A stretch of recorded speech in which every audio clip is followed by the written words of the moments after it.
Nervous system में हर impulse एक मुकर्रर रास्ते पर चलता है, जिसे न्यूरल पाथवे या आंख कहते हैं।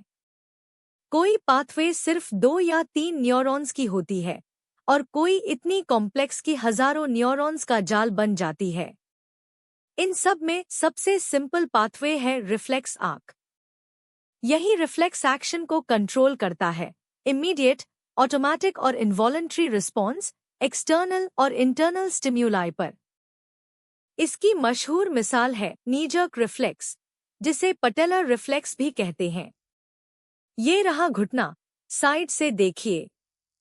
जांघ के सामने वाला मसल है क्वाड्रिसेप्स और पीछे वाला मसल है हैमस्ट्रिंग्स।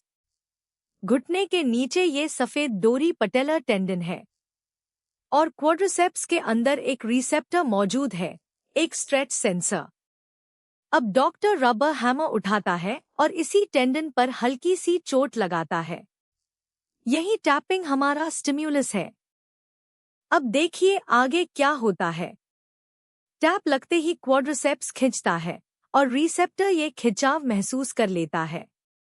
रिसेप्टर एक नर्व इम्पल्स पैदा करता है सेंसरी न्यूरॉन में। ये इम्पल्स सेंसरी न्यूरॉन के साथ सफर करके स्पाइनल कोड तक पहुंचता है। ये रहा स्पाइनल कोड का क्रॉस सेक्शन। बीच में तितली जैसा हिस्सा ग्रे मैटर है, यही नर्व सेल बॉडीज रहते हैं। अब अहम बात, सेंसरी न्यूरॉन सीधे मोटर न्यूरॉन को इम्पल्स देता है, बीच में कोई इंटरन्यूरॉन नहीं। इसीलिए ये सबसे सिंपल आंख है। मोटर न्यूरॉन इम्पल्स को इफेक्टर यानी क्वाड्रिसेप्स तक ले जाता है। मसल कॉन्ट्रैक्ट करता है, घुटना स्ट्रेट और निचली टांग आगे किक। लेकिन कहानी यहाँ खत्म नहीं होती। उसी वक्त सेंसरी न्यूरॉन स्पाइनल कोड में एक और सेल एक्टिवेट करता है, इंटरन्यूरॉन। ये इंटरन्यूरॉन कुछ केमिकल्स रिलीज करता है जो उन मोटर न्यूरॉन्स को इनहिबिट कर देते हैं जो हैमस्ट्रिंग्स मसल से जुड़े हैं।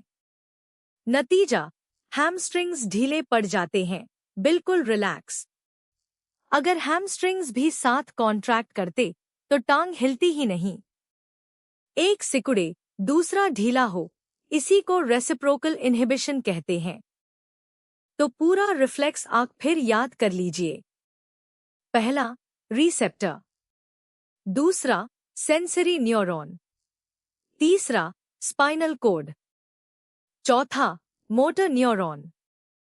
और पांचवा, इफेक्टर मसल।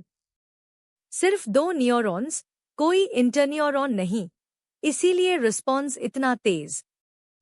और इंटरन्यूरॉन अपोजिट मसल को रिलैक्स करा देता है।